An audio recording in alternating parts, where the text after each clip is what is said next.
Hello students. आज हम chemistry का फर्स्ट चैप्टर स्टार्ट करेंगे, केमिकल रिएक्शन एंड इक्वेशन। ये फर्स्ट टर्म का फर्स्ट चैप्टर है और इससे काफ़ी इंपॉर्टेंट क्वेश्चंस आते हैं, कुछ रीज़न टाइप क्वेश्चंस भी और कुछ बैलेंसिंग के क्वेश्चंस। तो स्टार्ट करते हैं। सबसे पहला क्वेश्चन है, व्हाट इज़ केमिकल रिएक्शन। तो केमिकल रिएक्शन क्या है? केमिस्ट्री का मीनिंग होता है चेंज होना। केमिस्ट्री मीन्स होता है कि हमारे डेली लाइफ में या हमारे आसपास जितने भी चेंजेस होते हैं, जितने भी चेंजेस जिसकी वजह से कुछ नई चीज़ फॉर्म होती है, वो सब केमिस्ट्री के अंदर आता है। तो केमिस्ट्री के अंदर जो भी कुछ चेंज आता है वो चेंज होता है केमिकल रिएक्शन की वजह से। केमिकल रिएक्शन का एग्जांपल अगर दें अपनी डेली लाइफ से, तो हम लोग जो फूड खाते हैं वो फूड जब हमारी बॉडी में जाके डाइजेस्ट होता है तो वहाँ पर भी कुछ केमिकल रिएक्शन होती है। जब हम प्लांट्स को देखते हैं, वो प्लांट्स अपना फूड ऑब्टेन कर रहे होते हैं फोटोसिंथेसिस के थ्रू, वो भी एक केमिकल प्रोसेस होती है। जब हम फ्यूल को जलाते हैं तो फ्यूल को जलाने पर भी एक केमिकल रिएक्शन होती है। कैसे हो रही है केमिकल रिएक्शन? क्योंकि वहाँ पर जो सब्सटेंस हम दे रहे हैं उस सब्सटेंस की वजह से एक नया सब्सटेंस प्रोड्यूस हो रहा है। वो एक सब्सटेंस किसी दूसरे सब्सटेंस से रिएक्ट कर रहा है और रिएक्ट करके बना रहा है एक नया सब्सटेंस नई प्रॉपर्टीज़ के साथ। उसे हम कहते हैं केमिकल रिएक्शन। तो केमिकल रिएक्शन की डेफिनेशन क्या हो जाती है? एक chemical process in which new substance produce with new properties, इसे हम कहते हैं केमिकल रिएक्शन। यानी कि नया सब्सटेंस बनता है with new properties. New properties का मीनिंग हो गया कि physical properties as well as chemical properties दोनों ही चेंज हो जाती है। तो इसे हम कहते हैं केमिकल रिएक्शन। फॉर एग्ज़ाम्पल अगर आप देखो यहाँ पर क्या है, सी यानी कार्बन। कार्बन जो है वुड हो गया। अगर हम इस वुड को जलाएंगे, जलाने के लिए चाहिए होती है ऑक्सीजन। तो इन प्रेजेंस ऑफ ऑक्सीजन जब कार्बन जलेगा तो जलने पर प्रोड्यूस होगा CO2। अब यहाँ पे क्या हुआ, जो CO2 है इसकी फिजिकल प्रॉपर्टीज़ और इसकी केमिकल प्रॉपर्टीज़ दोनों ही अलग हैं कार्बन और ऑक्सीजन से। कार्बन एक सॉलिड है, एक नॉन मेटल होता है, ये सॉलिड फॉर्म में एग्जिस्ट करता है। और ऑक्सीजन एक मॉलिक्यूल है, डायटोमिक यानी कि 2 एटम से बना हुआ मॉलिक्यूल, और ये गैसियस स्टेट में एग्जिस्ट करता है। लेकिन कार्बन डाइऑक्साइड जो है इसमें कार्बन और ऑक्सीजन के 2 मॉलिक्यूल्स आपस में केमिकल बॉन्ड से जुड़े हुए हैं। तो यानी कि ये दोनों कंबाइन हो चुके हैं। अब इनकी जो प्रॉपर्टी बन गई है, फिजिकल स्टेट में ये एग्जिस्ट करेंगे एज अ गैस। और इसकी प्रॉपर्टी क्या हो गई कि ऑक्सीजन तो फायर एक्सटिंग्विश में मदद करता है, ऑक्सीजन जो है वो बर्निंग में मदद करता है, बट कार्बन डाइऑक्साइड जो है वो फायर एक्सटिंग्विश यानी आग बुझाने में मदद करती है। तो यानी कि प्रॉपर्टीज़ भी बदल जाती हैं। तो डेफिनेशन यही कहती है कि chemical process in which new substance produce with new properties. अब यहाँ पे क्या होता है कि किसी भी केमिकल रिएक्शन के अंदर जो सब्सटेंस पार्टिसिपेट करते हैं वो कम्प्लीटली कन्वर्ट हो जाते हैं। कम्प्लीटली कन्वर्ट होने का मतलब है कि जो हमने रिएक्टेंट लिया था, रिएक्टेंट यानी जो केमिकल प्रोसेस में पार्टिसिपेट करते हैं। जैसे कि अगर हम देखें ये रिएक्शन, यहाँ पे कार्बन क्या है, कार्बन और ऑक्सीजन है रिएक्टेंट, क्योंकि ये दोनों केमिकल प्रोसेस में पार्टिसिपेट कर रहे हैं। ये दोनों है लेफ्ट हैंड साइड।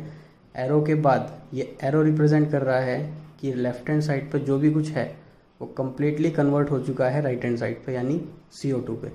तो केमिकल रिएक्शन में जो सब्सटेंस होते हैं, एग्जिस्टिंग सब्सटेंस, वो कम्प्लीटली कन्वर्ट हो जाते हैं न्यू सब्सटेंस में। ये होती है केमिकल रिएक्शन। केमिकल रिएक्शन अब होती कैसे है? जब रिएक्टेंट्स के बीच के केमिकल बॉन्ड ब्रेक होते हैं, रिएक्टेंट्स के बीच के केमिकल बॉन्ड ब्रेक होते हैं और साथ ही साथ नए बॉन्ड्स बनते हैं। तो नए बॉन्ड्स बनने से मिलता है प्रोडक्ट। जो लेफ्ट हैंड साइड पे होता है इसको हम बोलते हैं रिएक्टेंट, और जो राइट हैंड साइड पे प्रोड्यूस होता है इसे बोलते हैं प्रोडक्ट। तो प्रोडक्ट जो बना वो कैसे बना? रिएक्टेंट जो थे इनके बीच के बॉन्ड्स ब्रेक हुए और कंबाइन हुए, रीअरेंजमेंट हुई, और रीअरेंजमेंट होने से हमें एक प्रोडक्ट मिला। तो ये कहलाती है केमिकल रिएक्शन। आप यहाँ पर देखोगे ये एरो जो है ये हमें क्या रिप्रेजेंट कर रहा है कि यहाँ पर जो भी कुछ था रिएक्टेंट साइड पे वो सब कुछ कम्प्लीटली बदल चुका है प्रोडक्ट साइड पे।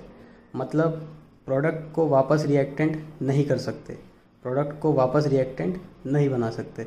इसका मतलब है केमिकल रिएक्शंस जो होती हैं वो इरिवर्सिबल होती हैं। इरिवर्सिबल होने का मतलब है ये रिएक्शंस एक ही डायरेक्शन में हो सकती है, यानी कि रिएक्टेंट से प्रोडक्ट बन सकता है, बट हम प्रोडक्ट से रिएक्टेंट कभी नहीं बना सकते। तो इसलिए केमिकल रिएक्शन की ये प्रॉपर्टी होती है कि जितने भी केमिकल चेंजेस होते हैं वो सब इरिवर्सिबल होते हैं या यूनिडायरेक्शनल होते हैं।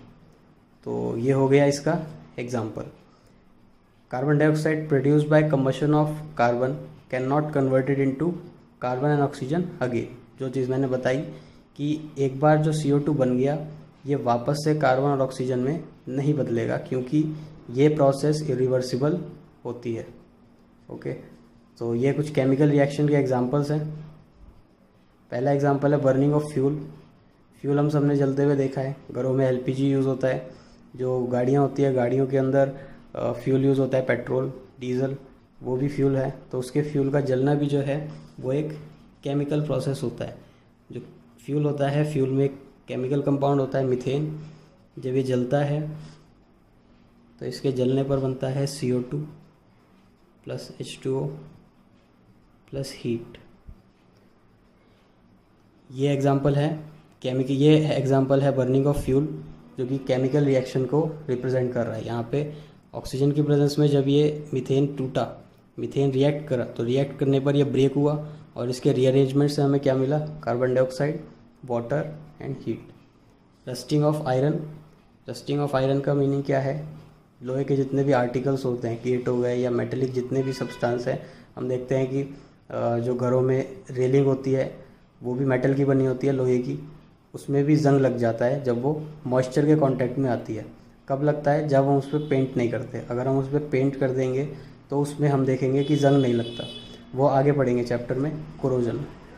कुकिंग ऑफ फूड, जो खाना हम पकाते हैं उसमें मसाले डालते हैं, वहाँ पर भी एक केमिकल प्रोसेस ही होती है, वो भी एक केमिकल रिएक्शन है। फॉर्मेशन ऑफ जाइगोट ये बायोलॉजी का एक टॉपिक है जहाँ पे फर्टिलाइजेशन होता है। फर्टिलाइजेशन मीन्स जो एग है, जब एग में जो मेल फीमेल गेमेट्स जब कंबाइन होते हैं, यानी कि सेल्स कंबाइन होते हैं, तो एक यूनिसेलुलर ऑर्गेनिज्म बनता है। वो भी एक केमिकल रिएक्शन ही होती है। फोटोसिंथेसिस आप सबको पता है, ग्लूकोज